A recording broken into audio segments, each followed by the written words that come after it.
Buzz, Mike Barber from the Richmond Times-Dispatch. Can you address the number of transfers and sort of how that's going to impact what you're able to do your first year?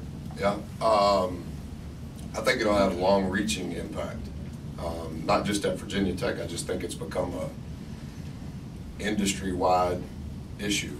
I'm not sure what the answer is, but I think the last time I checked it was 625. So that's almost 2 kids per program. And I don't mean this in a negative light. I think anytime that there is a coaching change, good or bad, that number, just numerically speaking, is probably going to be higher. I'm probably different than most. This is probably not the politically correct thing to say publicly. I'm not a big fan of holding anybody hostage because of a piece of paper that they've signed. And so I was very transparent with all of the fall signees and their parents that they were welcome to leave, be granted a full release. They did not sign at Virginia Tech while I was employed here, and I'm not saying that kids should sign because of a coach, but I think that's foolish to think that that's not a large part of the decision. And it's the same thing with some of the kids that have been here. I know some of those kids didn't play, or there were issues prior to my arrival. Some of them I think were already somewhat set up to leave, but that goes on our APR, that goes on, specifically that goes on my APR.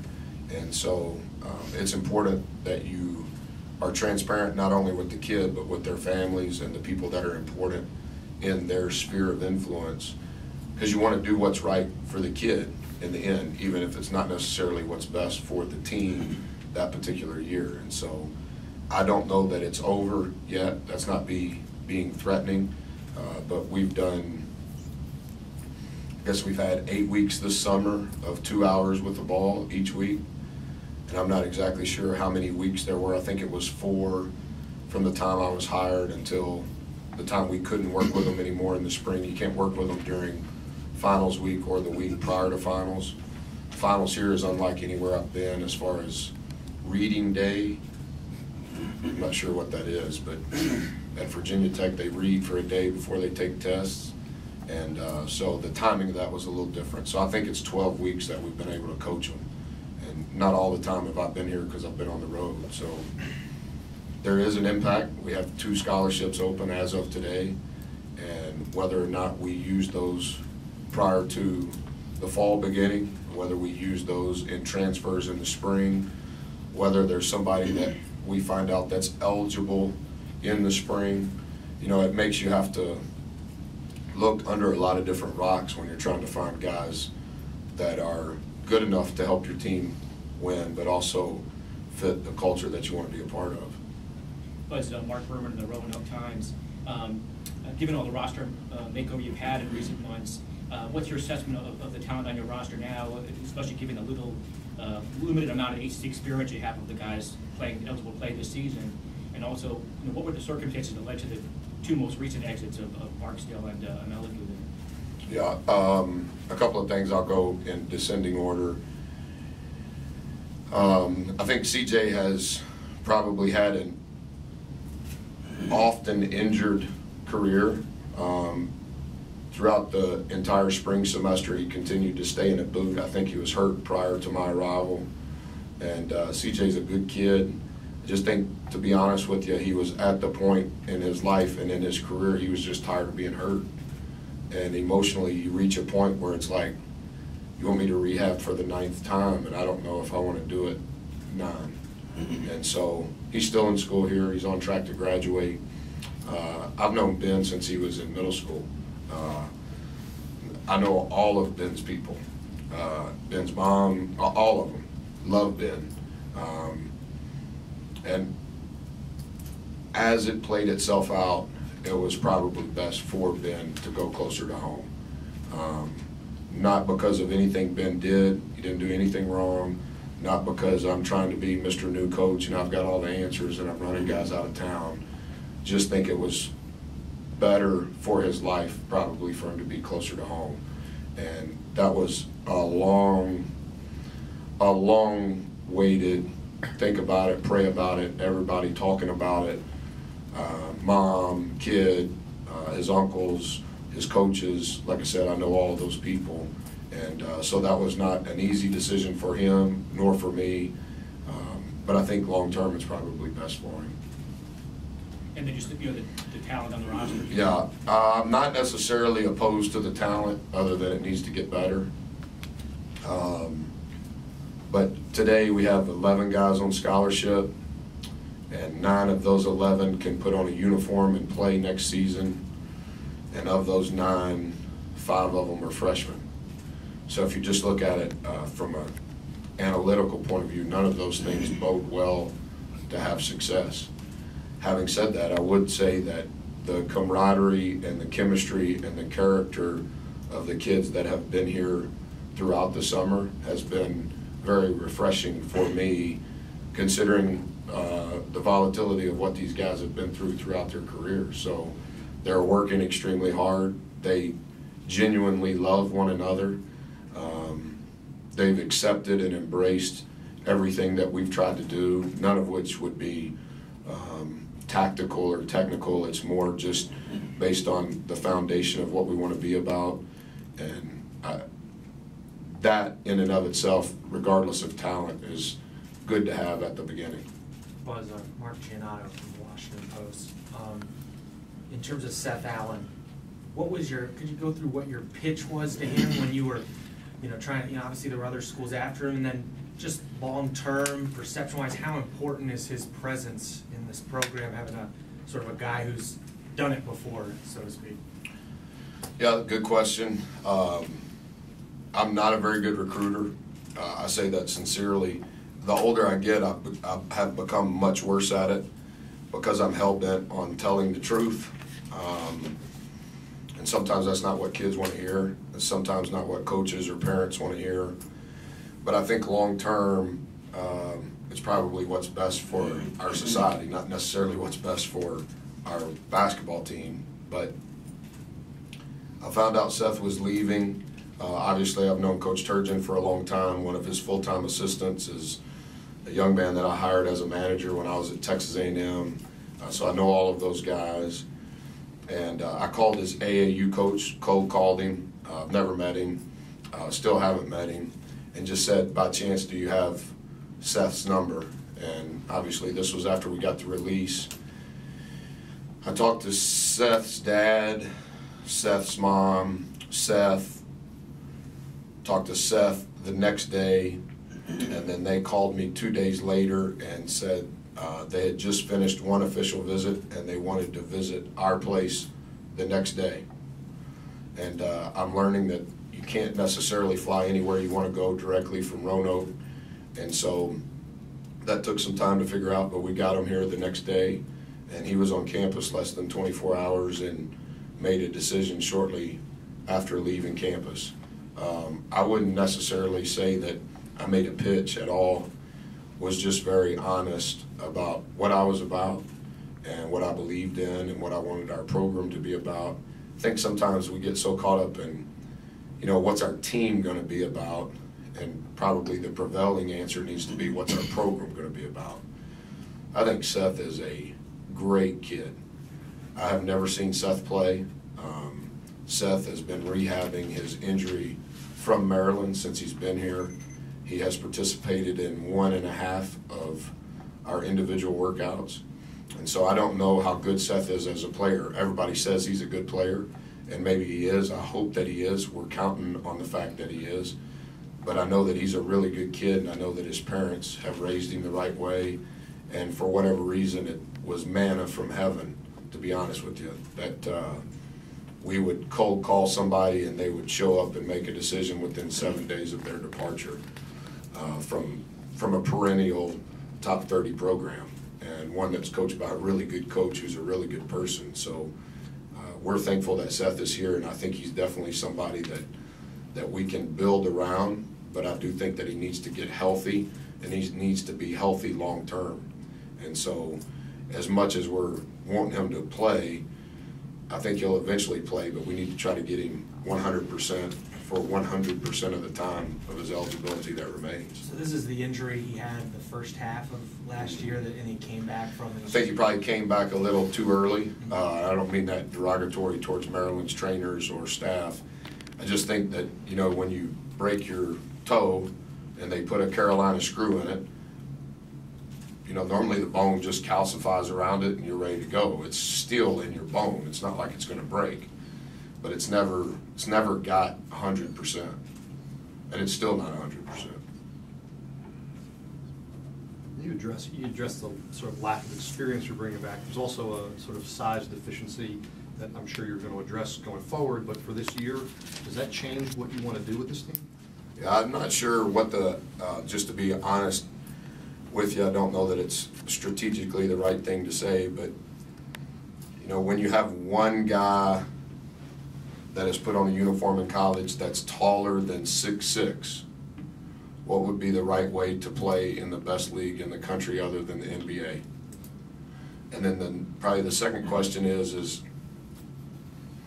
it better to establish what you want to be about and how you want to play long term, even though your personnel doesn't necessarily dictate that in year number one? And so since we've been off the road, I've probably spent more time thus far through the first 11 days this month just kind of studying different things that maybe give this current team their best chance for success, while also trying to decide if I want to forego what I think is best long term. If 50% of your team are freshmen going into the year, do you want to teach them one way to play, and then entering year two you're playing a different way, because hopefully a year from now we have more of a full roster, even though it'll still be extremely young, if all of those freshmen are still on the team and we have 5 sophomores next year. So it's a delicate balance act, and I'm not exactly sure what the answer is, to be honest. And I think until we get everybody here, you know, Shane Henry hasn't been here. We need to get them all on the floor and kind of like, here, you guys play for a little while and let's see what's best. I think the guys that are here, that have been here, I think they've really worked hard, and I do think that they've improved. I don't say that because of me. I think Jamie McNeely, who's handled 98% of our individual workouts since I've been here, has done a phenomenal job. I think he's really connected with those returning guys, and there's a little bit of an air every day when they come in the gym, whether it's early morning or late at night. There's an air of confidence about how their game has gotten better. Is that good enough to win double-digit games? I don't know that yet. But to follow up on something you said before, when you said I think something about that, you're not opposed to the talent on the roster, but it's got to get better. I mean, considering that 7 of these 11 guys are your recruits, that probably seems like might seem odd to people without elaboration. You want to elaborate? What do you mean by that, I guess? I'd like to have a full roster would be the first thing, and I think at some point you probably want to get it to the point where there's a little bit of a division amongst classifications. I don't know that you want to have 5 guys in one class. I'm not saying that that doesn't happen. I think Boston College has 6 returning seniors, including the 5th-year guy they signed. So I'm not saying that it's never going to happen that way, and it's very hard because you're dealing with real life to get, okay, well, I want 3 guys in every class. But you need to have some sort of balance within the classifications just as much as you have within the roster. And so, like I said, I'm not opposed to the talent that we have, but it has to get better. And I think I would be somewhat out of my mind if I told you, yeah, it's good enough. We have finished in last place each of the last 3 years. And so if I'm not saying we need to get better, then Whit probably hired the wrong guy. What have you learned about this place, this campus, these maybe even the people that you're working with now that you've been here 4 or 5 months that maybe you didn't realize coming into the whole job search process? Yeah, I don't know if the way I took the job is the right way to take a job, just to be honest. I think it's become so much exposure in our business, you know, for there to be 12 people in a room with tape recorders and TV cameras and Twitters and blogs. in mid-August to talk to a basketball coach that kind of tells you the exposure of what we're doing. I had never been to Blacksburg. I had never been to Virginia Tech. The first time that I ever spoke to Whit was when I met him face to face. I don't know that that necessarily is the way you want to invest.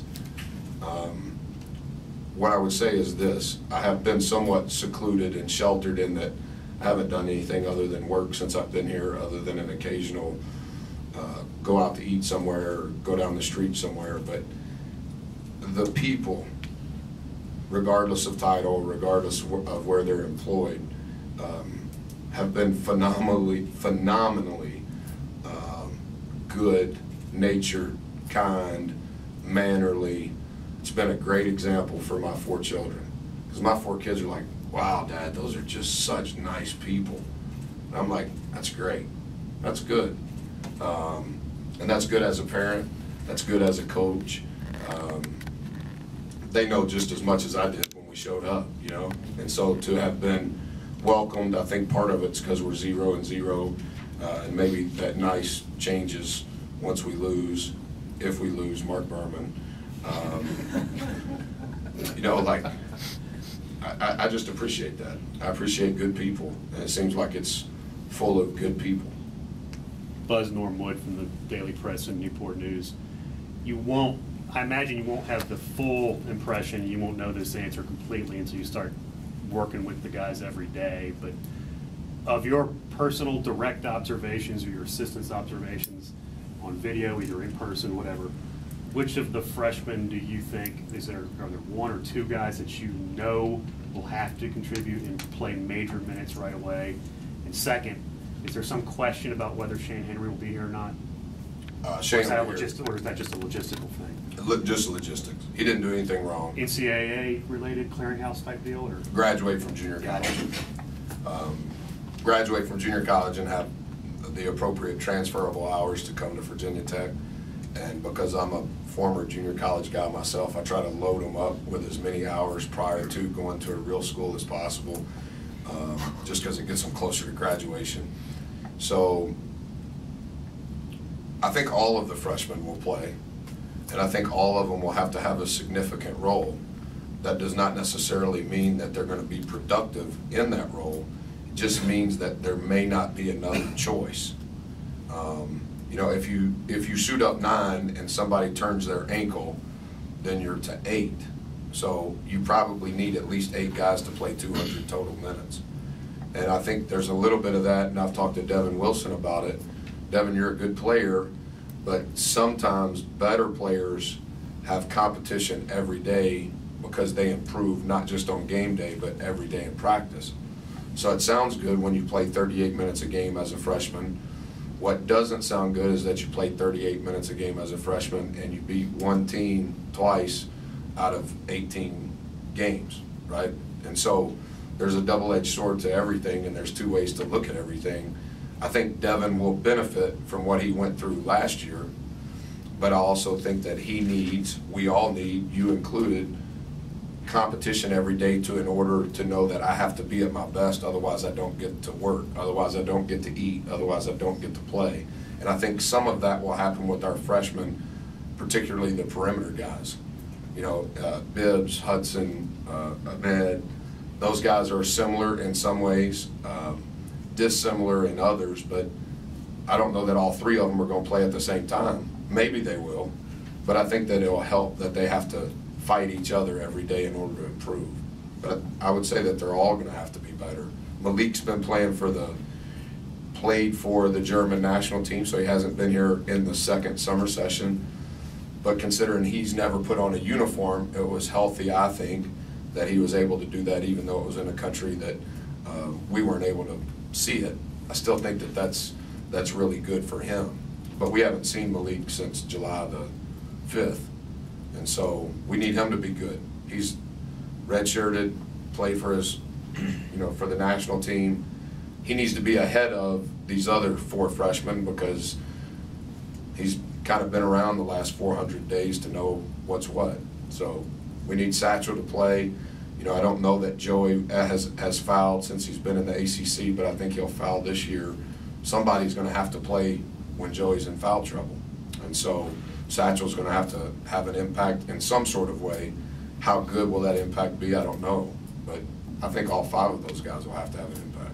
Hey, boss, Kyle Bailey, CBS Sports Radio. I'm just curious, as you've kind of hit the trail and gone to different tournaments and showcases and things, whether it's networking with people that you already did know or meeting new people, what's the perception of the program, both before your hire and now that you're here? What are you hearing when you're out there?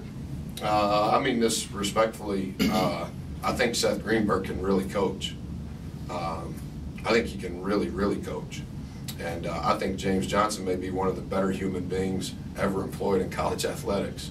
And so, more so than I want to be cheered for as the new coach, I want to be a coach's coach. And I'm very thankful for my path to this point. Every step along the way, don't have anything bad to say about anybody because I know how fortunate I am. Jobs are really hard to get. Jobs at this level are almost impossible to get. Those freshmen, some of them, James Johnson and his staff worked incredibly hard to sign. And I will never take credit that I did the work. They are one of us now, but I want to be very respectful to the people that were here prior to me that gave their heart and soul to be the best that they can be. The other thing that I would say, Kyle, to answer your question is Bill put together this roster sheet of who was going to be here and their mugshot. Some of you guys really need to take a new mugshot, just trying to help.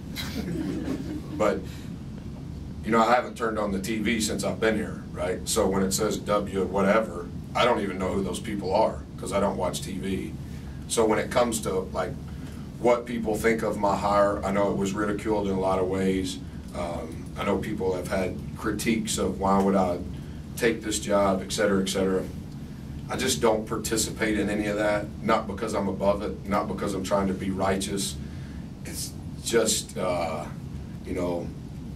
until I've walked in your shoes, that I don't want to judge what you have to do. But I also know that the shoes that I'm currently in, Virginia Tech pays for my children to eat. And so I need to make sure that we are doing the best we can to have the best program that we can. I think anytime there's momentum, I think that's really hard to get in life. I think it's the hardest thing to get in life, but I also think it's the hardest thing to keep in life. And we've got to continue to get better in everything we're doing, in the weight room, in the training room, academically, on the floor, in what we're doing in recruiting. Because I don't know, because I haven't coached in the ACC, but I've coached against a lot of the teams that are now new to the ACC. If there's 15 teams in the league, well, how do you get from 15 to 10? Well, how do you get from 15 to 5? Like that's a million miles, And so just to go from 15 to 10, like, what do you have to do? But you have to realize that 11, 12, 13, and 14, they're trying to get to 10 too.